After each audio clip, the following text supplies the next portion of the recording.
Programa Saúde e Bem-Estar. Um oferecimento Picanha da 9. Aqui a sua picanha é nota 10. Estacionamento Central, eleito o melhor estacionamento de Jundiaí e região. Gráfica Abreu, soluções gráficas para o seu negócio. Laboratório Fleming, eleito o melhor laboratório Great Place to Work.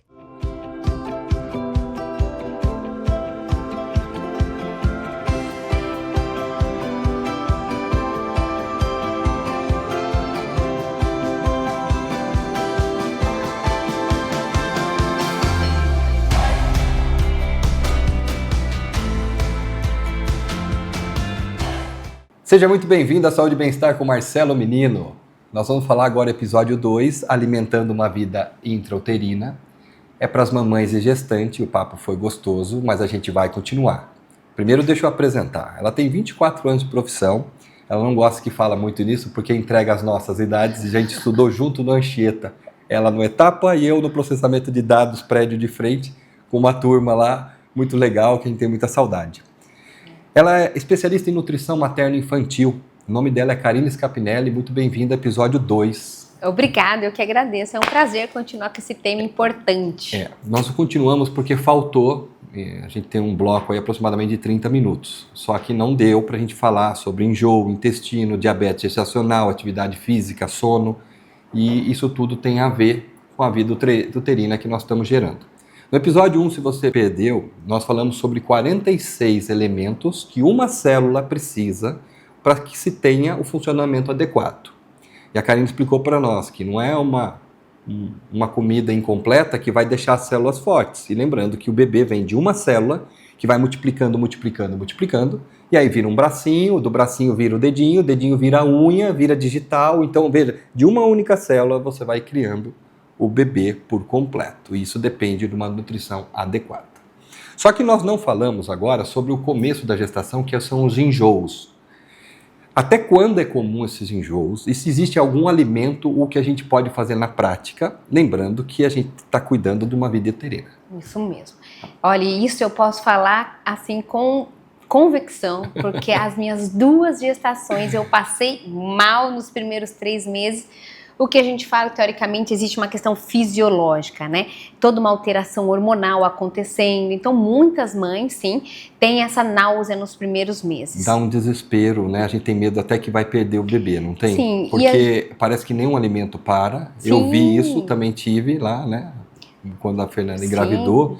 E a gente fica numa agonia, fala, meu Deus. E às vezes, no começo, até emagrece. E a gente tem medo da inanição, porque Gente, cada trimestre ele é essencial. Então, se você tem uma desnutrição no primeiro trimestre da gestação, a chance desse bebê nascer com pré-adipócitos, que são isso?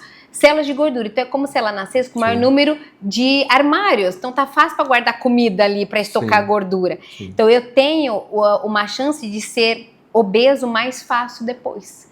Então, primeiro trimestre, uma desnutrição, a chance dessa criança ser obesa depois é maior. Olha, pessoal, que coisa. Tudo é defesa do corpo, né? A desnutrição pode levar ao aumento da obesidade no bebê.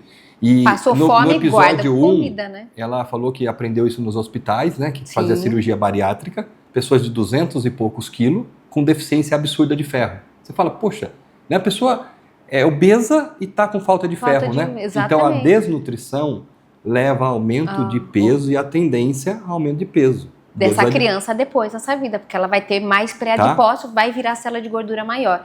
Então, assim, aí você não come, aí você não come, você tem um enjoo. E muitas gestantes falam pra mim, nossa, só tá descendo refrigerante, só tá descendo o hambúrguer X, o hambúrguer Y. Então, assim, eu tenho que tomar cuidado porque, sim, alguns alimentos mais ácidos pode ajudar nesse momento de náusea, tanto que a gente busca alimentos ácidos. Então, eu comia muita ameixa, me ajudava muito a segurar a própria maçã verde. Então, né? Maçã verde, quem já fez transatlântico, lá eles dão muito maçã verde, e não é à toa, porque ajuda a diminuir o enjoo. Gestante chupa um limão, tem gestante que chupa limão. Ajuda. Então, ela ajuda nesse processo. Mas outra coisa, cuidado com hipoglicemia. Por quê? Como a gente não está conseguindo comer nada dessa, você acaba passando muito tempo sem comer e a hipoglicemia dá mais náusea. Então a gente tem que tomar cuidado. Faz quanto tempo que eu não como alguma coisa?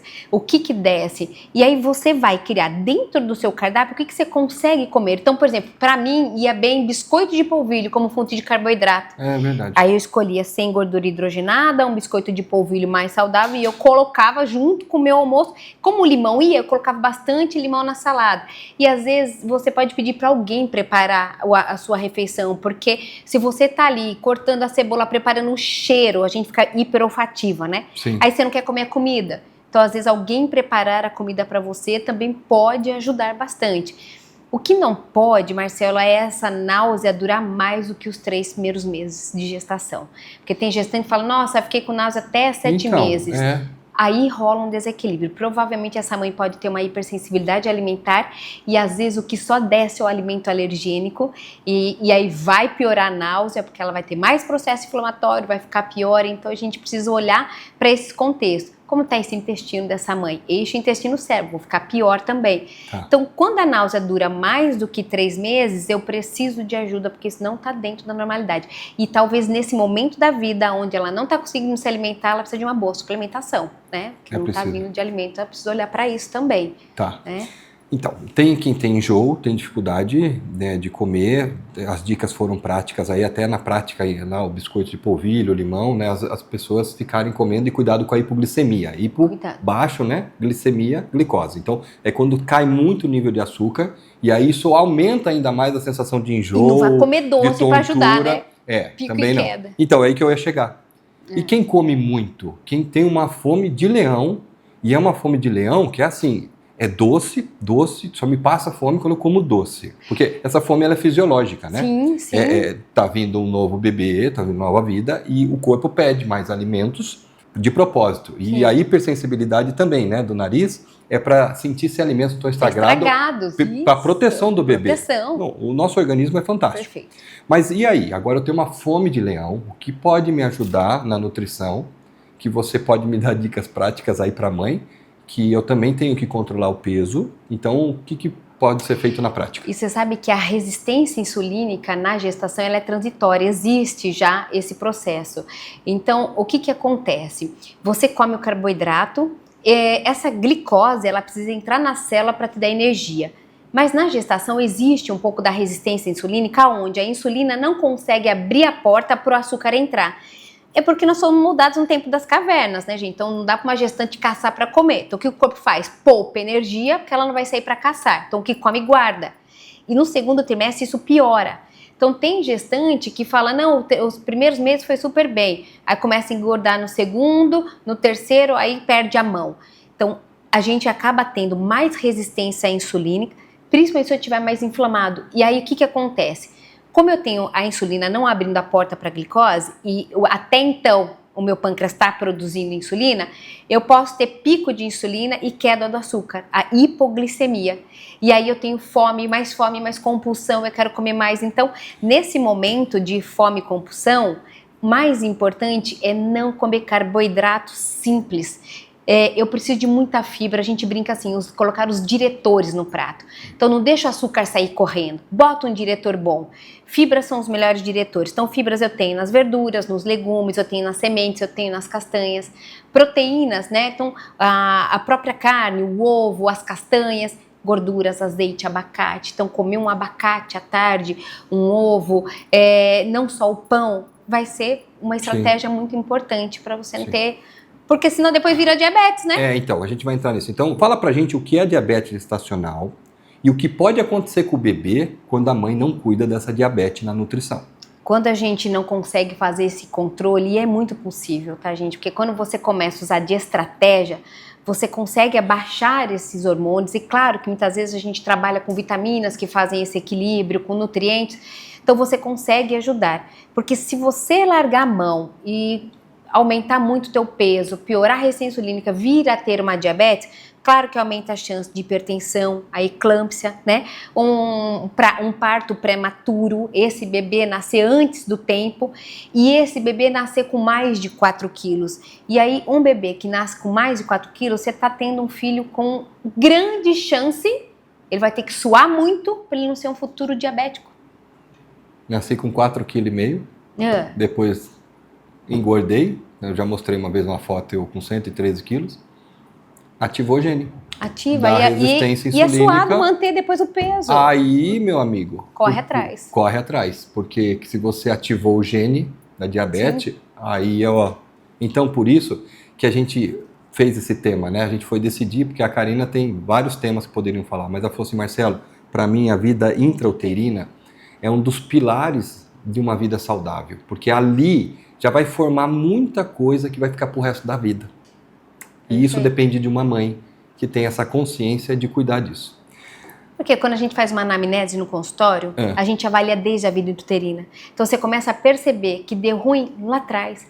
Marcelo, quantas crianças com deficiências nutricionais fundamental, porque intrauterina já teve uma deficiência. Então quando alguém vai na sua consulta, você primeiro pergunta como é que foi a gestação. A vida intrauterina, não importa a idade da pessoa. Vida intrauterina, ela é essencial para a gente saber. Para poder entender. Porque você fala, olha, esses polimorfismos começaram lá atrás, então aí a gente vai começar a tentar corrigir, mas tem coisas que depois não corrige. Pessoal, já foi o primeiro bloco, nós vamos para o intervalo rápido. Aguenta aí nossos comerciais e a gente volta aqui com a Karine Scapinelli para falar sobre alimentando uma vida intrauterina.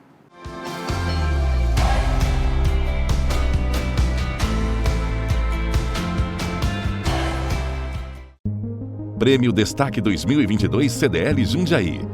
Melhor na categoria Laboratório. Flaming Laboratório. Sabe aquele sabor irresistível, suculento e cheio de tradição? Apresentamos a Picanha da 9, onde a tradição do churrasco ganha vida. Nossas picanhas são selecionadas a dedo. Trabalhamos somente com cortes nobres, garantindo o máximo de sabor em cada mordida. Acompanhadas de guarnições exclusivas e um atendimento de excelência, a Picanha da 9 é a escolha perfeita, seja para o seu almoço executivo ou suas celebrações. Picanha da 9, onde a picanha é nota 10. Venha nos visitar hoje mesmo e descubra o autêntico sabor do churrasco. Avenida Pedro Blanco da Silva, 608, Anhangambaú, Jundiaí.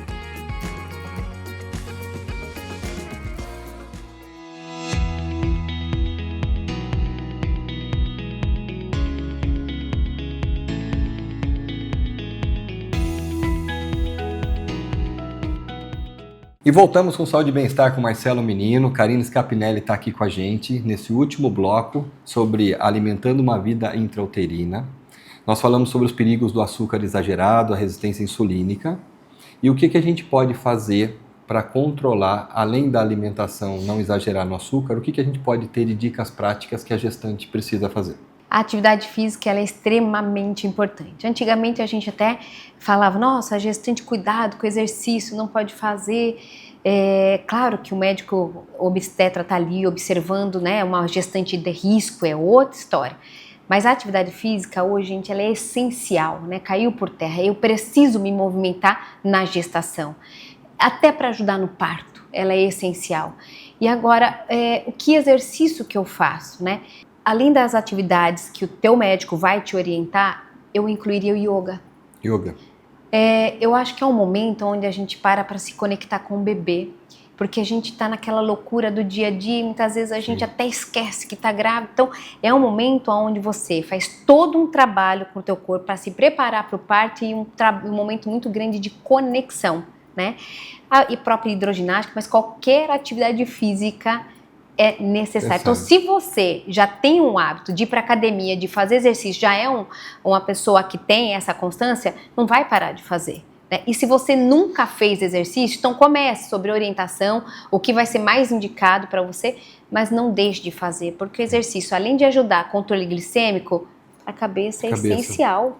E falando de cabeça, quando a cabeça não está boa, atrapalha muito o sono. Muito. Então me fala o que são dicas práticas e a importância do sono na gestante. E nessa questão, porque as células estão todas multiplicando dentro do bebê, né? O bebê está formando, a importância do sono e dicas práticas para a gestante ter uma qualidade boa no sono. Sono não é luxo, né, gente? Sono é essencial para a vida e hoje parece que o sono virou luxo, né? Ninguém tem tempo. Seu workaholic hoje parece que é status, né? Não para, e na verdade não. Então, opa, tô grávida, para, né? É um momento da vida que você precisa conectar.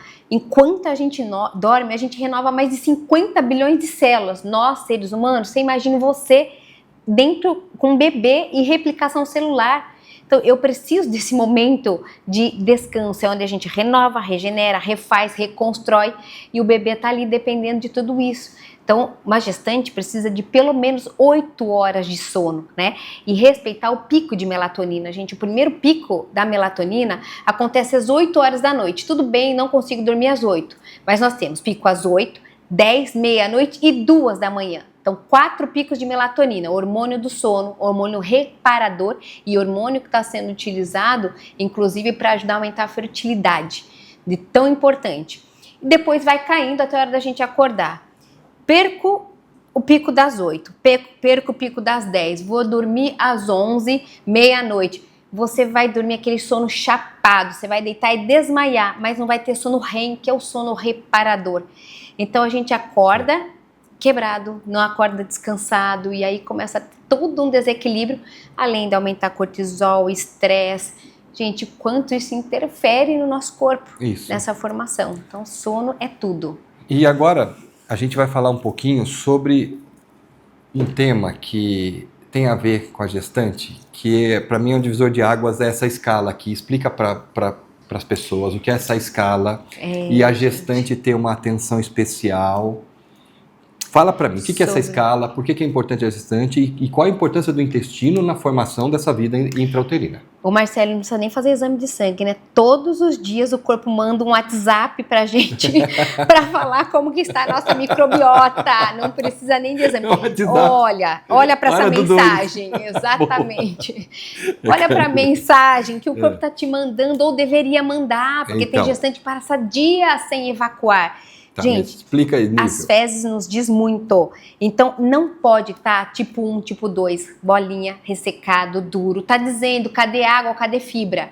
Opa, mas eu bebo bastante água. Então, aqui falta água e fibra. Água e fibra. Água e fibra. Mas bebo água, porque existe. Bebo muita água, gestante toma água, pelo amor de Deus. Líquido amniótico depende de água.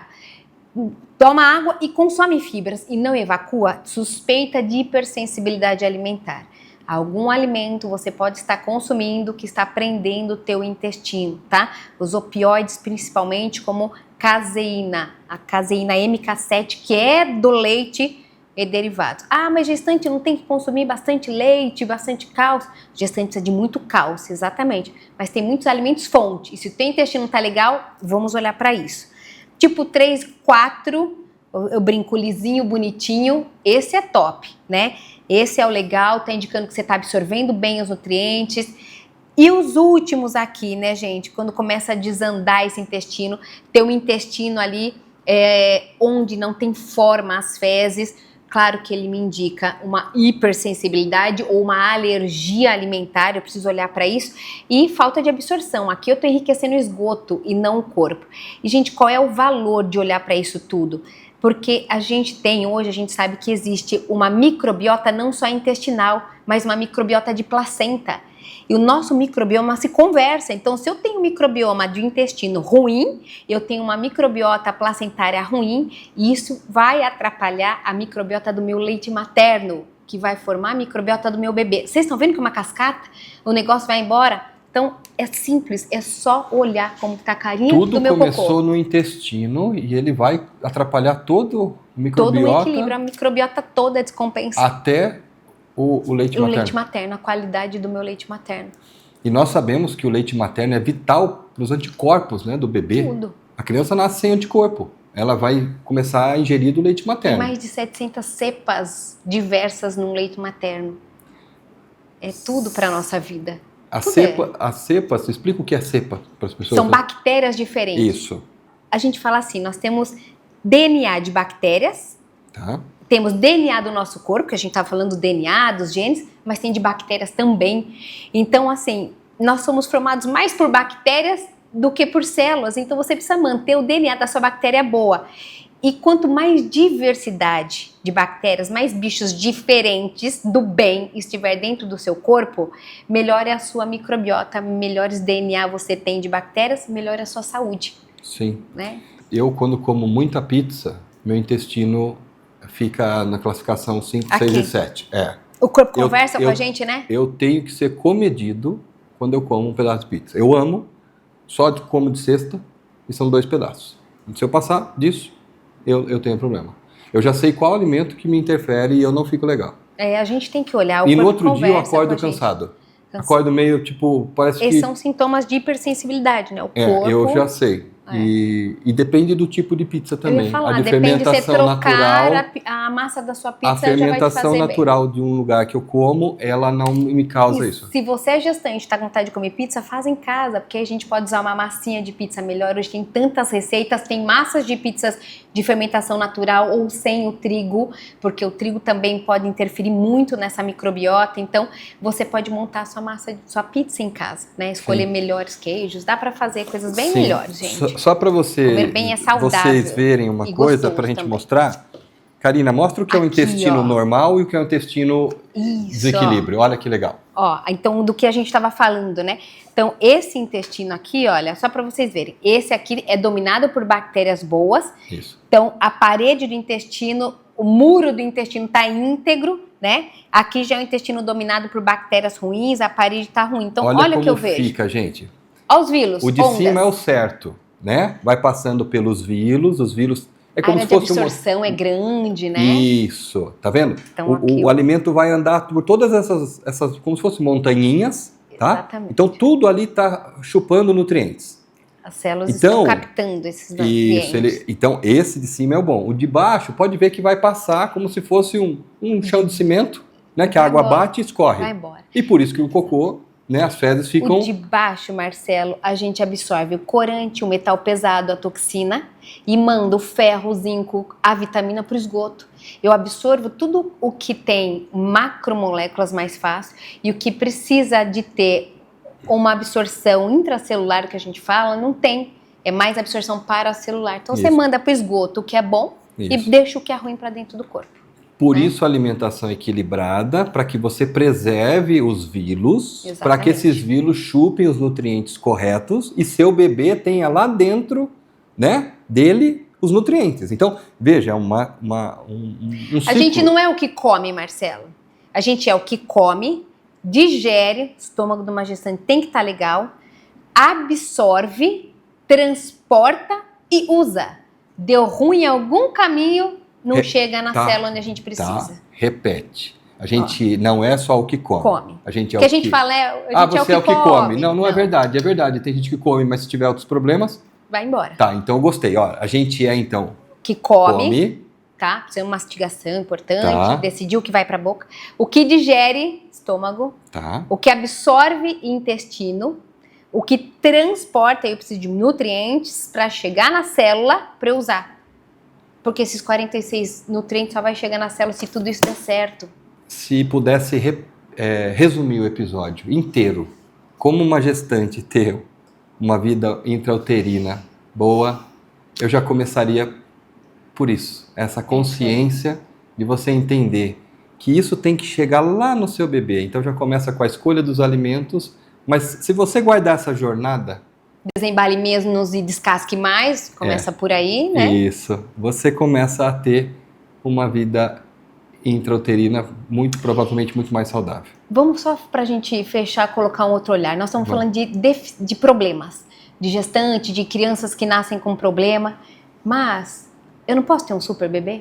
Eu não posso ter um bebê com um QI melhor? E quando ele for lá prestar um vestibular ou concorrer a um curso público ou alguma... ele ser melhor do que o vizinho e ter uma vida melhor? Então, nós não estamos só evitando problemas, gente, nós estamos garantindo o futuro do filho. Pronto, ela agora pode apresentar o programa. Terminamos o programa, Saúde e Bem-Estar. Karina, é sempre um prazer, obrigado por você ter vindo.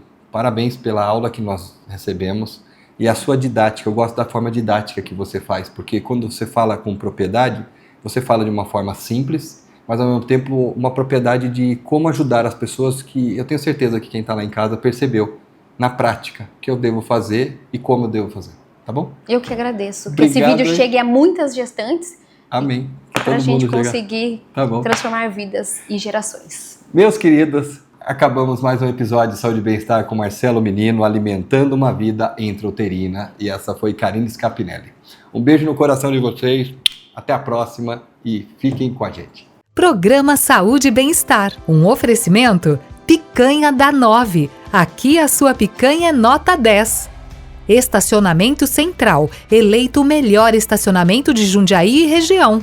Gráfica Abreu, soluções gráficas para o seu negócio. Laboratório Fleming, eleito o melhor laboratório Great Place to Work.